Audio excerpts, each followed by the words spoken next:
భగవాన్ శ్రీకృష్ణ 6వ అధ్యాయంలో 17వ శ్లోకం ఏం చెప్తూ ఉన్నాడంటే, యుక్తాహార విహారస్య యుక్త చేష్టస్య కర్మసు యుక్త స్వభావబోధస్య యోగో భవతి దుఃఖః.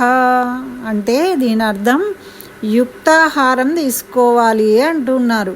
యుక్తాహారం అంటే ఏమిటి అంటే సాత్వికమైన ఆహారము మితంగా తీసుకోవాలి. మరి ఆ ఆహారం ఎటువంటిదై ఉండాలి అంటే న్యాయార్జితమైన ఆహారం ఉండాలి. మరి ఆ ఆహారాన్ని దైవానికి అర్పించిన తర్వాత తీసుకోవాలి. అటువంటి ఆహారాన్ని మంచి ఆహారం అంటారు. మంచి ఆహారము మంచి ఆలోచనలు ఇస్తుంది, మంచి మాటలు ఇస్తుంది. మంచి మాటల చేత మనం మంచి కర్మలను చేస్తాము, మంచి సమాజం ఏర్పడుతుంది అనే సందేశం ఇస్తూ ఉన్నారు.